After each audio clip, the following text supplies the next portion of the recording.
रामचंद्र कह गए सिया से ऐसा कलयुग आएगा, खूबसूरती के चक्कर में आदमी बाल की खाल भी पढ़ाएगा। ये तो एक मजाक था, ये ऐसा कुछ नहीं है। बाल की खाल का मतलब है मेरा इधर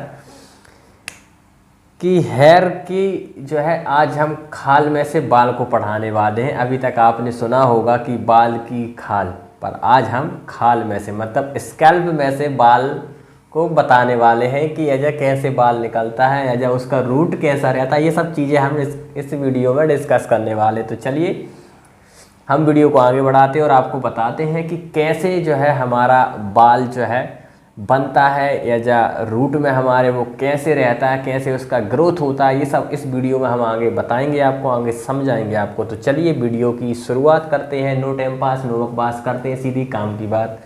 मैं हूं लखन और आप देख रहे हैं मेरा यूट्यूब चैनल RL सैलून। चलिए तो आज हम पढ़ने वाले हैं हेयर साइंस के बारे में। ठीक, ये हुआ हमारा, ठीक, ये हमारा हुआ क्या, स्कैल्प, जिस पे से हमारे बाल दिखते हैं। इसको हम बोलते हैं, क्या बोलते हैं इसको, एपिडर्मिस। एपिडर्मिस, ठीक, तो इसको हम बोलते हैं एपिडर्मिस। इसके नीचे की जो लेयर होती है ये वाली, इसको बोलते हैं हम डर्मिस। ठीक, इसको बोलते हैं डर्मिस। और इसकी जो डर्मिस, एपिडर्मिस की जो तंतुएं रहती उससे बना होता है हमारा ये हेयर फॉलिकल। ठीक है, इसको बोलते हैं हेयर फॉलिकल। हेयर फॉलिकल, जगह थोड़ी कम है, बोर्ड छोटा है, थोड़ा ज़्यादा बड़ा बोर्ड नहीं है, काम चला रहा हूँ अभी। ठीक है, हेयर फॉलिकल बोलते हैं। और ये काहे से बना होता है, ये बना होता है भैया आपका एपिडर्मिस की तंतुओं से और डर्मिस की तंतुओं से। ठीक है, इतना समझ में आया आपको काहे से बना होता है, ये एपिडर्मिस की तंतुओं से। एपिडर्मिस की तंतुओं से मतलब ये अंदर का हिस्सा बना रहता है, और इसका ये जो बाहर का हिस्सा होता है, ये वाला जो हिस्सा होता है, ये वाला हिस्सा बना होता है एपिडर्मिस से। ठीक है, इतना समझ में आया। हमारा मतलब कुल मिला के हमारा जो बाल है भैया, वो बाल हमारा बनता है कहाँ से, एपिडर्मिस से। ठीक है, बाल कहाँ से बनता है, एपिडर्मिस से। तो बाल की उत्पत्ति कहाँ से होती है, कुल मिला के एपिडर्मिस से होती है। हालांकि एपिडर्मिस की जो उत्पत्ति होती है वो एक्टोडर्मिस से होती, पर हम उतने आगे नहीं जाएंगे, फिलहाल इतना ही रहेंगे, एक्टोडर्मिस तक नहीं पहुँचेंगे। ठीक है, ये एक बना होता है इधर बल्ब सा, ठीक है, जिसको हम बोलते हैं हेयर बल्ब। ठीक, हेयर बल्ब बोलते हैं। कई लोग इसको हेयर रूट भी बोलते हैं। अपने अपने बोलने के स्टाइल हैं, अपने अपने बताने के तरीके हैं लोगों के। ठीक है, तो हेयर रूट बोलते हैं कई लोग, हेयर बल्ब बोलते हैं। कितने एरिया को, इतने एरिया को। ठीक है ना, ये इसी में एक ऐसा गड्ढा सा बना रहता है। ठीक है, इसको बोलते हैं हम, इस गड्ढे को बोलते हैं हेयर पेपिला। Hair papilla. ठीक है, बोर्ड थोड़ा हिल रहा है तो काम चल रहा है, थोड़ा बहुत 19-20 लिखने में हो सकता है, आपको सुनना प्रॉपर है। इसको क्या बोलते हैं, हेयर पेपिला। ठीक है, ये ब्रिसल्स जो है इसमें जा रही हैं। ब्रिसल्स मतलब आपकी रुधिर वाहिनियाँ, ये है रुधिर वाहिनियाँ। ठीक है, रुधिर वाहिनियों का काम क्या रहता है, हेयर पेपिला को मतलब इधर इधर क्या कर रही हैं, ये भोजन पहुंचाने का काम कर रही हैं। कहाँ से, हमारे ब्लड से। ठीक है, रुधिर वाहिनियाँ, ब्लड वेसल्स भोजन में O2 पोषण जो भी पहुंचाती हैं, ये इधर पहुंचता है, ऑक्सीजन वगैरह। ठीक है, और भी जो पोषण प्रोटीन इनको चाहिए वो सब पहुंचते हैं। ठीक है, किसके थ्रू, इन ब्लड वेसल्स के द्वारा। ये हमारा नर्वस सिस्टम हो गया। ठीक है, ये हमारा है, इसके ऊपर हेयर पेपिला के ऊपर एक बनी होती है ऐसी ये जर्मिनल लेयर।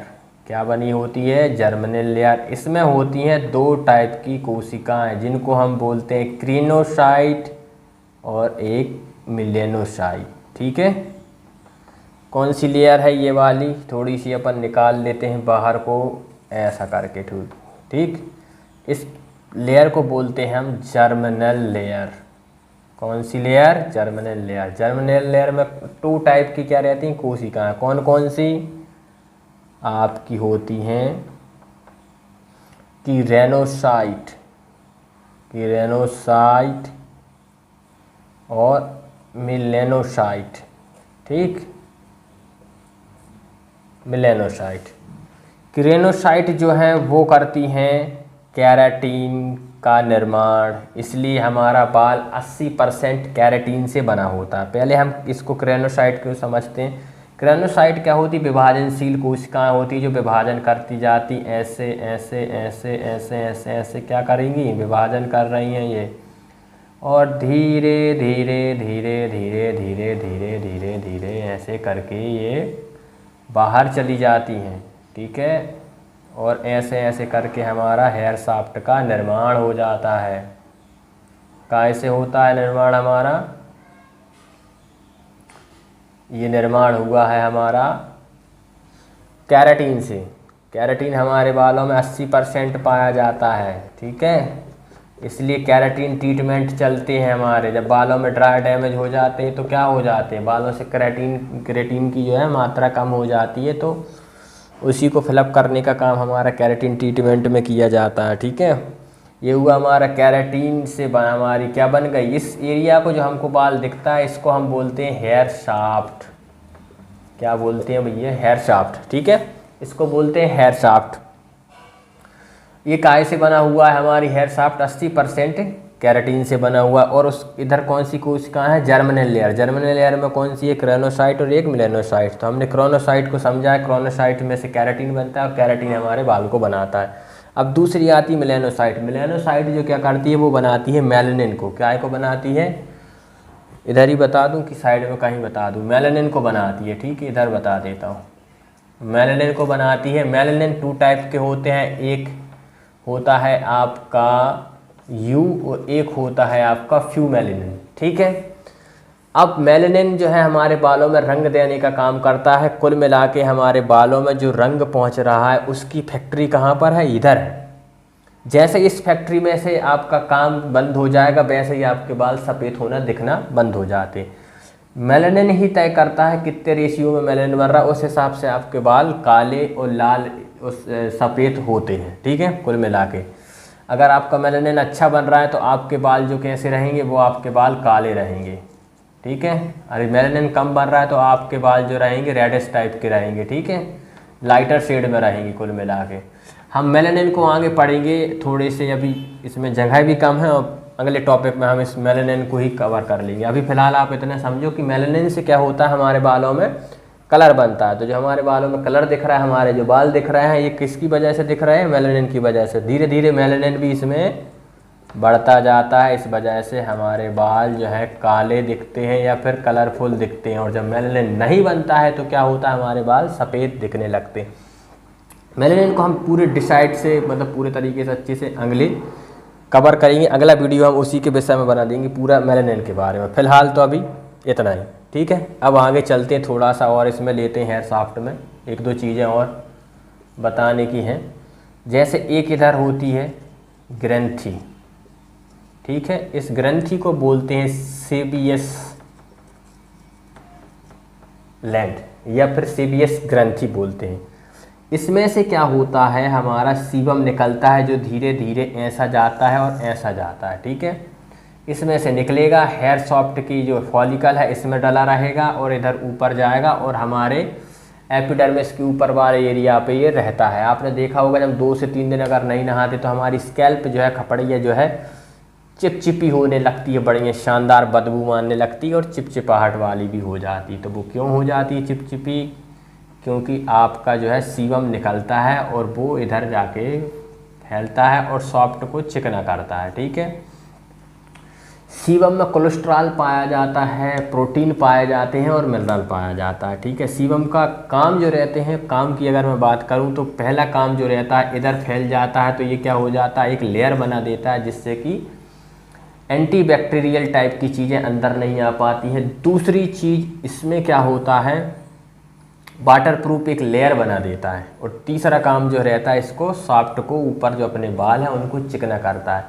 नॉर्मली हमारे सीबम जो है हमारे बालों को 1 इंच से लेके 3 इंच तक की समथिंग नेचुरली उनको चिकना रखने में काम करता है। ठीक है, उसके बाद आपको नेचुरली तौर पर आपको क्या अलग से मॉइस्चर लेना पड़ेगा, तब आपके जो है बाल मॉइस्चराइज दिखेंगे। ठीक है, तो हमने क्या पढ़ा, ये सीबीएस ग्लैंड। सीबीएस ग्लैंड का काम क्या है, सीबम निकालना। सीबम जो रहता है हमारे स्कैल्प पर वाटरप्रूफ का काम करता है, जल प्रतिरोधक एक लेयर बना देता है, संरचना बना देता है। दूसरा आपका जो काम करता है हेयर शाफ्ट को चिकना रखता है। तीसरा एंटी बैक्टीरिया जो अंदर नहीं आ पाते, वो क्यों नहीं आ पाते, क्योंकि इसमें जो प्रोटीन रहते हैं वो एंटी बैक्टीरियल टाइप के प्रोटीन रहते हैं, जिसके कारण से वो अंदर नहीं आने देते हैं। ठीक है, ये हो गया हमारा सीबीएस ग्लैंड के बारे में।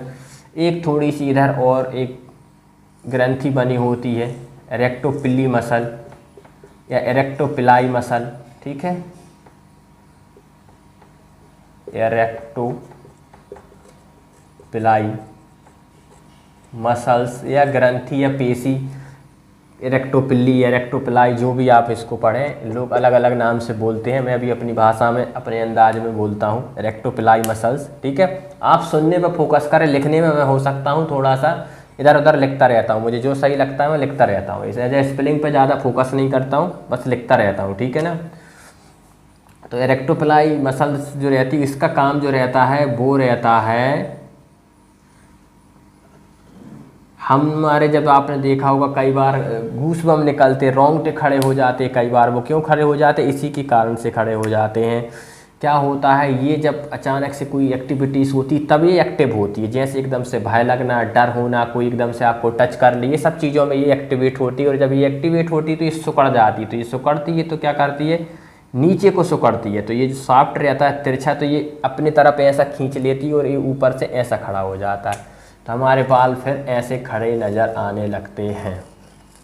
जब ठंड लगती है तो इसका काम कुल मिला के मेन है टेम्परेचर को रेगुलेट करने का। मतलब सबसे इम्पोर्टेंट काम अगर है तो इसका टेम्परेचर को रेगुलेट करने का काम है। कि जैसे ज़्यादा ठंड रहती है तो ये क्या होती है, हमारे रोंगटे खड़े हो जाती है, मतलब टेम्परेचर को ये कंट्रोल करती है, रेगुलेट करती है।